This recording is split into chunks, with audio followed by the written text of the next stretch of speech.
জয়গুরু। আশা করি ঠাকুরের দয়ায় আপনারা সবাই খুব ভালো আছেন। পরম পিতার রাতুল চরণে আপনাদের প্রতি প্রত্যেকের মঙ্গল প্রার্থনা করি। ঠাকুরের দয়ায় এবং আপনাদের সকলের ভালোবাসায় আমরাও সবাই পরিবারের প্রতি প্রত্যেকেই ভালো আছি। আজকে হঠাৎ ইচ্ছে হলো আবারও কিছু কথা আপনাদের সাথে একটু ভাগ করে নিই। কিছু কথা, ঠাকুরের কথা আপনাদের সামনে একটু তুলে ধরি, একটু আলোচনা করি। আমরা সাধারণত, আমি যেহেতু আপনারা জানেন আমি সঙ্গীত শিল্পী, বিভিন্ন জায়গায় যেতে হয় আমাকে অনুষ্ঠানের জন্যে। আজও একটি অনুষ্ঠান ছিল, একটি শুটিংয়ের কাজ ছিল, যেটা সেরে আসার পরে মনে হলো এই কথাটা আপনাদের সাথে ভাগ করে নিই, শেয়ার করি।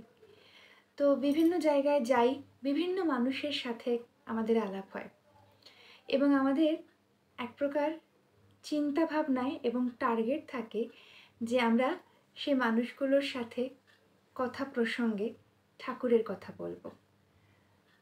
এটা আমরা করে থাকি, এটা করতে আমাদের ভালো লাগে এবং কোনো না কোনো রকমভাবে ঠিক সুযোগ হয়েও যায় যেখানে আমার ঠাকুরের কথা তুলে ধরার, আমরা সৎসঙ্গী, ঠাকুরকে ধরে কত আনন্দে আছি, কত ভালো আছি সেই কথা বলার, ভাগ করে নেওয়ার সুযোগও আমরা পেয়ে যাই।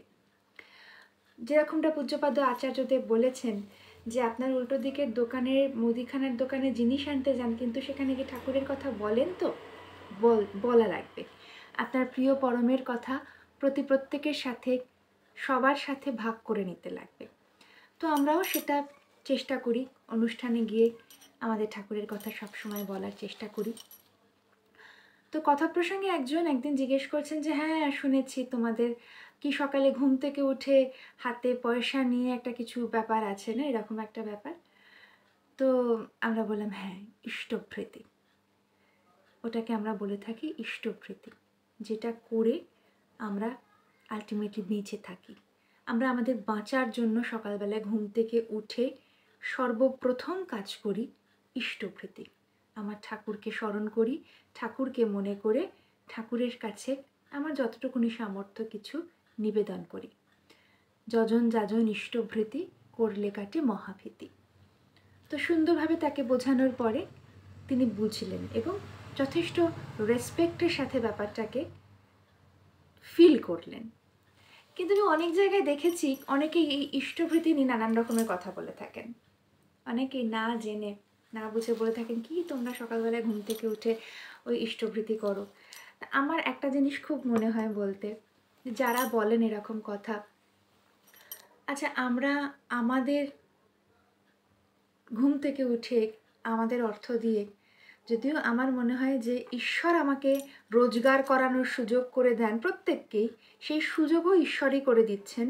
সেই অর্থ যেটা রোজগার করি, সুতরাং সেটা কোনো না কোনোভাবে তাঁরই অর্থ, সেটা আমার অর্থ কিন্তু আমি বলতে পারি না। কারণ আমি যদি রোজগার করার সুযোগটাই না পাই, তাহলে আমি অর্থ উপার্জন করব কি করে? আর সেই সুযোগ কোনো না কোনোভাবে আমাকে আমার ঈশ্বর করে দেন, আমাকে আমার পরম পিতা করে দেন। তো সেই সুযোগের সদ্ব্যবহার করে আমি আমার যে অর্থ উপার্জন করছি, তারই মাধ্যমে যে অর্থ আমি উপার্জন করলাম, আমি তাকে সেটা ফেরত দিলাম, তাকে সেটা ফিরিয়ে দিলাম, চেষ্টা করলাম ফিরিয়ে দিতে। তো এখানে তো সবটাই আমার আর তার ব্যাপার। তো অন্য কারোর তো এখানে আমি কি করি, কি তোমাদের ব্যাপার, এইগুলো নিয়ে কথা বলার কোনো মানেই হয় না, তাই না? কিন্তু অনেকেই বলে থাকেন, অথচ তারাই যখন বিভিন্ন মন্দিরে বা বিভিন্ন পুজো উপলক্ষে বা প্রতিদিন প্রাত্যহিক জীবনের, যে প্রাত্যহিক দিনের দৈনন্দিন জীবনের যে পুজো আর্চা করেন, অনেকে নানান রকম সুন্দর করে ঠাকুরের ফুল মিষ্টি নানান উপাচার দিয়ে পুজো করেন, বা বিভিন্ন ব্রত পালন করেন, বিভিন্ন তিথিতে নানান রকমের উপাচার পালন করে সেগুলো করেন। ওই তখন তো আমরা কেউ বলতে যাই না যে কি এত কিছু খরচা করে রোজ রোজ পুজো দেওয়ার কি দরকার আছে, তাই না? বা এই এত ব্রত এত কিছু করার কি ব্যাপার আছেটা কি, কি তোমরা যেগুলো করো। তো এগুলো তো যার যার ব্যক্তিগত ব্যাপার, এগুলো নিয়ে কথা কেউ বলে না, কথাটা না বলাই সমীচীন। এখনও বেশ কিছু মানুষ বলেন আমাদের ইষ্টভৃতি করা নিয়ে।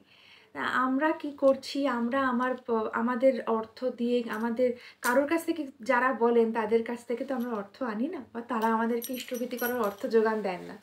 সুতরাং তাদের এত দুশ্চিন্তার কারণ কি বোঝাটা খুব মুশকিল।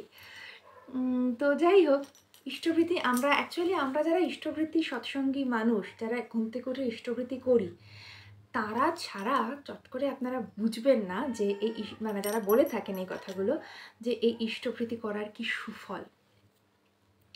সুতরাং আমরা করছি, আমরা আজীবন করে যাব, মৃত্যু করে যাব।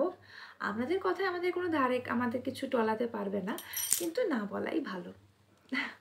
কারণ কি, আপনারা যেখানে যাচ্ছেন, মন্দিরে যাচ্ছেন, অর্ঘ্য দিচ্ছেন, প্রণামী দিচ্ছেন, ফুল মিষ্টি কিনছেন, সেখানে আমরা কেউ কিন্তু কিছু বলতে চাই না। ইষ্টভৃতি করলে আমাদের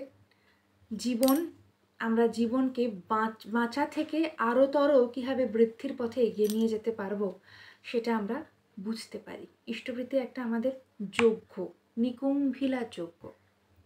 আমরা বহু জন্মের পুণ্যের ফলে এই জন্মে পুরুষোত্তমকে পেয়েছি, প্রিয় পরমকে পেয়েছি, যার দয়াতে প্রত্যেকটা মানুষ যারা তার সংস্পর্শে এসেছেন, ডিরেক্টলি বা ইনডিরেক্টলি, প্রত্যেকটা মানুষের জীবন সুন্দর হয়ে উঠতে বাধ্য। সত্যানুসরণে আছে না, সৎসঙ্গীদের একদিন আগে কি একদিন পিছনে, একদিন পাছে, কিন্তু ভালো হতে বাধ্য।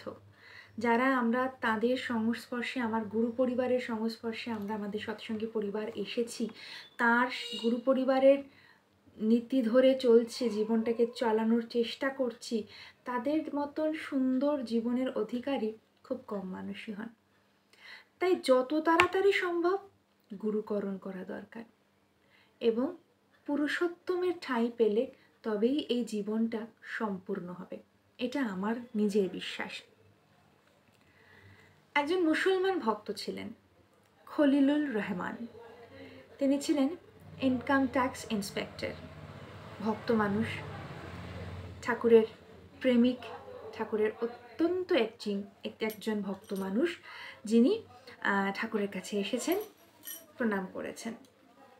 ঠাকুর তাকে বলছেন, খলিলুলদা, আপনি 5 ওয়াক্ত নামাজ পড়েন তো? তখন খলিলুলদা বলছেন, আগে ঠাকুর, কাজে কর্মের চাপে 5 বার পড়া হয়ে ওঠে না, আমি 1 বার পড়ি। তখন ঠাকুর তাকে বলছেন, তাহলে আপনি কিন্তু খাঁটি মুসলমান হলেন না। খাঁটি মুসলমান যদি হতেন তবে আপনাকে কিন্তু 5 ওয়াক্ত নামাজই পড়তে লাগবে। আর যদি আপনি খাঁটি মুসলমান না হন, তাহলে আপনি খাঁটি সৎসঙ্গীও হতে পারলেন না। ঠাকুর তাকে বললেন, যান, এক্ষুনি গিয়ে হেড অফিসে একটি চিঠি লিখুন এবং এমন ব্যবস্থা করতে বলুন যাতে আপনার 5 ওয়াক্ত নামাজ পড়ার ব্যাপারটা জারি থাকতে পারে, সেটা আপনি করতে পারেন। ঠাকুরকে প্রণাম করে খলিলুর রহমানদা উঠে আসেন এবং হেড অফিসে একটি চিঠি লিখে পাঠান, যেখানে হেড অফিসের কর্মকর্তারা তার এই সমস্যার কথাটা বুঝতে পেরে অফিসের পেছনেই তার জন্য একটি ঘর নির্মাণ করে দেন, যেখানে তিনি অফিসের কাজে কর্মের ফাঁকে ফাঁকেও সেই ঘরে গিয়ে 5 ওয়াক্ত নামাজ পড়তে পারতেন। এই হলেন আমাদের ঠাকুর, যিনি একটি মানুষকে নিখুঁত করতে শিখিয়েছেন, যিনি শিখিয়েছেন একটা মানুষের চলনা কেমন হলে সেই মানুষটা জীবনে শান্তি পেতে পারে। ওগো করুণাময়, তুমি এসেছো জীবনকে রক্ষা করতে, এই যুগটা বাঁচার যুগ। কিন্তু কথা হচ্ছে যে আমরা সৎসঙ্গীরা ভীষণ কি বলবো, মানে খুব অল্পতে পেতে চাই, মানে করি অল্প, করবো অল্প, কিন্তু পাওয়ার সময়, পাওয়ার বেলায় বেশ এতটা পাবো, এরকম একটা ব্যাপার আমাদের, এটা একটা মানসিকতা থাকে। আমাদের যে ব্যক্তিগত উপযোজনা কেন্দ্র আছে, সেখানে একজন গুরুবোন ইষ্টভৃতি জমা দেয়, জমা দিয়ে যাচ্ছে, বেশ অনেক দিন হলো জমা দিচ্ছে। হঠাৎ একদিন তার একটা মেসেজ আমার কাছে এলো, দিদি, অথচ আমি তার আগে একটু ইন্টারাপ্ট করি বলি, তাকে আমি বহুবার বলেছি যে দেখো, শুধু ইষ্টভৃতি জমা দেওয়া, আমি বলছি যে কালকে ইষ্টভৃতি তুমি এসে জমা দিয়ে যাও, তুমি এসে জমা করে যাচ্ছ, এটাই তো সব কাজ নয়, সবটা নয়। তোমাকে ঠাকুর সম্পর্কে তো জানতে হবে, তোমাকে একটু সৎসঙ্গে আসতে হবে, মাতৃ সম্মেলনে আসতে হবে, তবে গিয়ে তুমি বুঝতে পারবে যে ঠাকুরের জগৎটা, এই সৎসঙ্গ জগৎটা কতটা বৃহৎ, কতটা একটা বড় ইউনিভার্সিটি, আমাদের চলা বলা কেমন করতে হবে তার সেটা জানার জন্য, সেটা বোঝার জন্য দেওঘরে যেতে হবে, আচার্য সঙ্গ করতে হবে, এগুলো তো করতে হবে। না করে যে পেতে যায় দুঃখ তার পিছু ধায়। তা আমি তো কৃপা শব্দের অর্থ করে পাওয়া, করব তারপরে পাবো। আমি শুধু ইষ্টভৃতি করেই আমি দীক্ষা নিয়ে ছেড়ে দিলাম, আমার বাকি সমস্ত দায়িত্ব তাঁর উপরে, ইষ্টভৃতি করছি মানেই ব্যাস আমি সবটা হয়ে গেল, আমার পাওয়া হয়ে গেল, এরকম তো ব্যাপারটা নয়। তুমি এসো, সৎসঙ্গে এসো, মাতৃ সম্মেলনে এসো, ঠাকুরের কথা শোনো, গুরু পরিবারের বড় মায়ের কথা শোনো, তাদের জীবনী সম্পর্কে জানো, তবে তো তুমি বুঝতে পারবে। তো যাই হোক, কোনো দিনই সে নানান রকম ব্যস্ততার চাপে সে কোনো দিনই কোনো সৎসঙ্গে বা কোনো কিছুতে মাতৃ সম্মেলনে অ্যাটেন্ড করতে পারেনি। তো একদিন আমাকে মেসেজ করে বললো, দিদি আমি আর ইষ্টভৃতি করবো না, আমার কিছু হচ্ছে না। তাই আমি বললাম যে ঠিক আছে, তুমি ইষ্টভৃতি নাই করতে পারো, ইষ্টভৃতি তুমি নাই করতে পারো, কিন্তু তুমি একটা পরিবারের 3টে মাত্র মানুষ, দুজন ওরা দীক্ষিত, দুজন মাত্র মানুষ, তোমরা দুজন ইষ্টভৃতি না করলে তোমার কি মনে হচ্ছে যে তোমার এই ইষ্টভৃতির জন্যে ঠাকুরের না করলে ঠাকুরের ভীষণ বড় ঠাকুরের কিছু ক্ষতি হয়ে যাবে? ঠাকুরের কি হবে? প্রিয় পরম তো বাঁচানোর জন্য এসেছেন, তিনি কষ্ট পাবেন, তার কষ্টটাকে তুমি দ্বিগুণ মাত্রা বাড়িয়ে দেবে। তিনি বাঁচানোর জন্য যাজন ইষ্টভৃতি স্বস্ত্যয়নী সদাচার, এই 5টা ব্রত কথা আমাদেরকে বলে দিয়ে গেছেন, 5টা নীতি কথা আমাদেরকে বলে দিয়ে গেছেন। আমরা যখন সেটা করতে পারি না বা সেটা ঠিকভাবে পালন করতে পারি না, তখন আমাদের নানান রকম সমস্যার সম্মুখীন হতে হয়, বিপদের সম্মুখীন হতে হয়, কষ্ট পান আমাদের থেকে বেশি আমাদের ঠাকুর। তো তুমি ইষ্টভৃতি না করলে ঠাকুরের কষ্টটা তুমি একটু বাড়াতে পারো, একটু বাড়িয়ে দেবে, তাছাড়া আর বিশিষ্ট কিছু হবে না। কিন্তু যেটা হবে সেটা তোমার হবে। যে বিশাল বড় একটা সমুদ্রের থেকে তুমি অনেকটা সমুদ্রের তলায় তুমি তলিয়ে যেতে চলেছ, সেটা তোমার ক্ষতি। যে বিশাল বড় একটা ইউনিভার্সিটি থেকে তুমি নিজের পরিবারটাকে সরিয়ে নিয়ে যেতে চলেছ, সেটা তোমার জন্য অনেকটা বড় ক্ষতি। তুমি শুধু প্রতি মাসে ইষ্টভৃতির কটা অর্ঘ্য তুমি জমা করে দিয়ে তোমার কি মনে হলো? আমি ঠিক এই কথাগুলি ওকে বলেছিলাম যে তাহলে বিশাল কিছু করে ফেলছো, এরকমটা তো ব্যাপার নয়। বিশাল কিছু তুমি করছো না, কিন্তু ওইটুকুনি অর্ঘ্য তুমি না দিলে আমাদের কিচ্ছু এসে যাবে না। আমরা দিয়ে বাঁচি, দয়া শব্দের অর্থ হচ্ছে দিয়ে পাওয়া।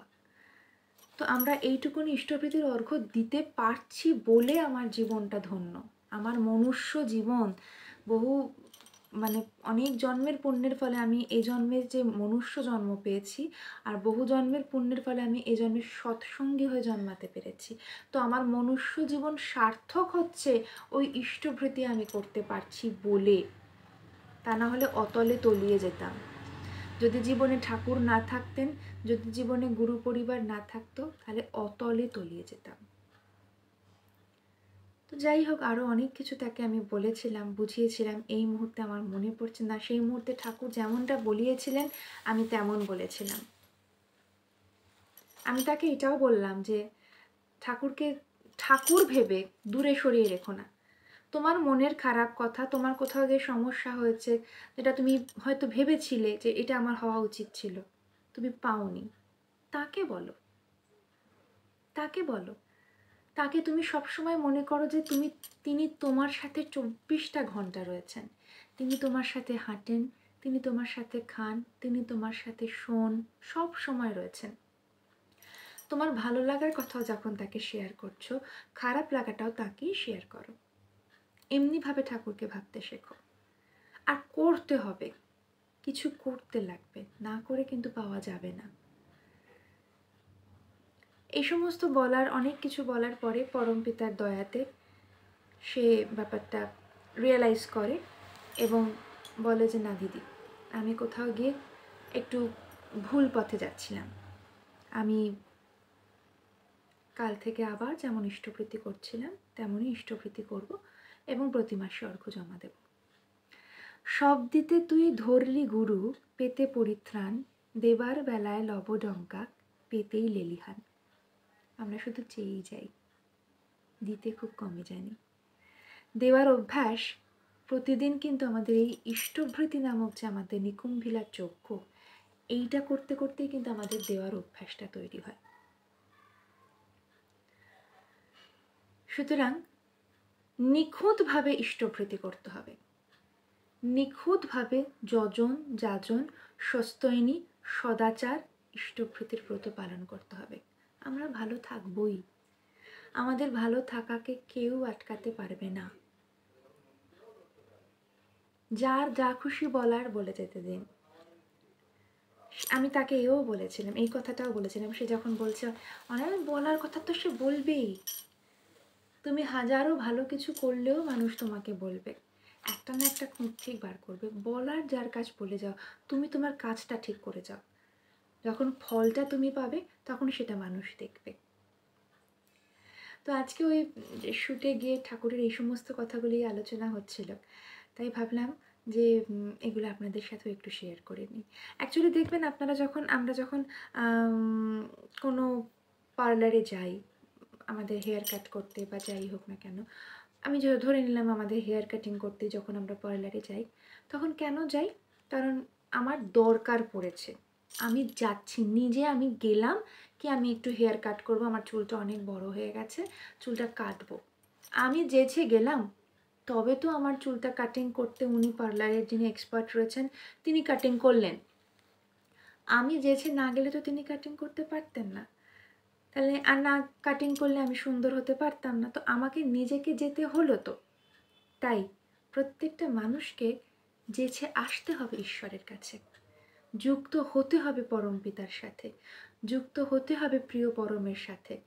আর একবার যুক্ত হয়ে যাওয়ার পরে তার দায়িত্ব আমাদের প্রত্যেকের জীবনটাকে সুন্দর করে তোলার। খিদে পেলে বাচ্চা যখন ম্যাঁ করে কাঁদে, তখন যদি মা বুঝতে পারে যে বাচ্চা কাঁদছে মানে বাচ্চার খিদে পেয়েছে, তাহলে আমার কখন কি দরকার সেটা কেন আমার ঈশ্বর বুঝবেন না, আমার গুরু বুঝবেন না? অবশ্যই বুঝবেন, অবশ্যই বোঝেন। এই বোঝেন, এই কনফিডেন্সটা আমাদের রাখতে হবে। ছোট বাচ্চা খিদে পেলে যদি মা বুঝতে পারে, তাহলে আমার কি দরকার তুমি কেন বুঝবে না, এইটা নয়, আমার কি দরকার সেটা তুমি বোঝো, এটা আমি বিশ্বাস করি। এবং আমাকে সেই বুঝে সেইটা কি করলে আমি সেই জিনিসটা পাবো, সেই পথটা তুমি আমাকে বলে দেবে, এটা আমি বিশ্বাস করি।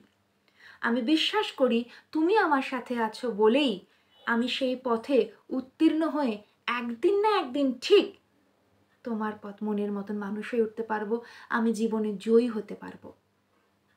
দেরিতে হলেও হব তো বটেই, কারণ তুমি আছো আমার সাথে। কদিন পরে হলেও জয়ী তো আমি হবই, কারণ প্রিয় পরম আমার সাথে আছেন, পুরুষোত্তম আমার সাথে আছেন। এই ভাব সবসময় মনে রাখতে হবে, সব সময়। এই ভেবে যদি আমরা চলতে পারি, তাহলে আমাদের আটকানোকে কেউ আটকাতে পারবে না। সবাই খুব ভালো থাকবেন। আমাদের গান, আমাদের ইষ্ট প্রসঙ্গ যেমনভাবে আপনারা শোনেন, ভালোবাসেন, তেমনভাবে ভালোবেসে যাবেন, আমাদের সাথে থাকবেন। পরমপিতার রাতুল চরণে আপনাদের প্রতি প্রত্যেকের মঙ্গল প্রার্থনা করি। জয় গুরু।